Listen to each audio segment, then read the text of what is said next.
Hard Rock FM.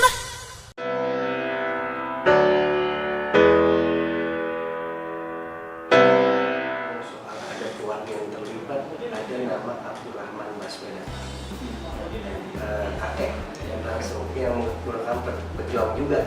Ya. Ada cerita unik sendiri nggak dari kakek? Iya, kebetulan memang kakek saya waktu itu salah satu di BPUPKI, Ya. Badan Penyelidik Persiapan Kemerdekaan, Usaha Kemerdekaan Indonesia. Dan banyak ceritanya, banyak sekali saya. Yang paling harus mesti tahu deh. Apakah itu soal jahit bendera, apakah itu soal bikin rumah untuk Gini, ini orang-orang pejuang-pejuang ini, kakek saya berlatar belakang dari keluarga yang cukup berada di masanya. Karena itulah memang banyak mereka yang berjuang dulu justru latar belakang keluarganya cukup baik kan dari mereka pada sekolah. Iya.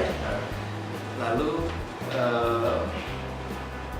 segalanya dihibahkan untuk Indonesia, dan itu dilakukan bukan oleh dia saja, oleh satu generasi. Jadi di akhir hayatnya beliau meninggalkan pada kita warisannya adalah sekitar 5.000-an buku, kemudian dan itu buku lama-lama, dan catatan perjalanan hidup yang membuat anak cucunya merasa punya tanggung jawab untuk meneruskan. Ada kejadian yang unik. Ya. Kakek saya dengan Pak Agus Salim itu berangkat ke Mesir, Timur Tengah, untuk mencari pengakuan kemerdekaan Indonesia.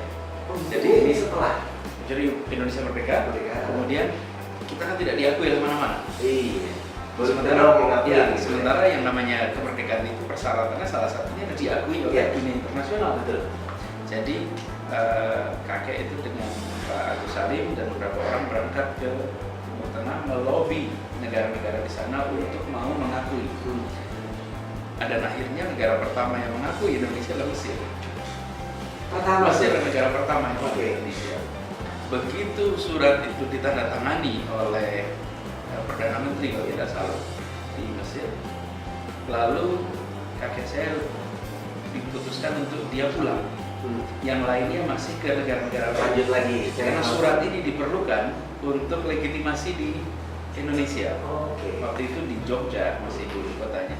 Jadi kakek itu perjalanan pulangnya kira-kira 3 minggu karena tidak bawa apa-apa, hanya bawa baju dan beberapa pakaian dan satu kertas dokumen penting dan tidak punya uang. Jadi setiap kali ke satu tempat dia fundraising pada orang-orang Indonesia yang berada di tempat itu, ke India, ke Singapura, dan di situ banyak orang-orang Melayu itu pasti orang kita. Waktu itu belum ada nama Indonesia. Belum ada. Orang Indo itu belum ada. Disebutnya ada orang Bugis, ada orang Banten, orang Jawa yang pada tinggal di daerah-daerah pesisir. Dan mereka iuran untuk membiayai pulang. Sampai akhirnya dapat pesawat kembali dari Singapura ke Jakarta itu lewat Kemayoran, satu-satunya penerbangan waktu itu dan mahal sekali. Surat 1 lembar itu supaya tidak tertangkap oleh penjaga di port itu, dimasukkan dalam kaos kaki lalu dimasukkan sepatu. Wah. Itu surat yang ditandatangani Perdana Menteri di Mesir. Berarti dibawa situ, sehingga ketika pemeriksaan dibuka semua nggak ketemu karena suratnya di dalam itu.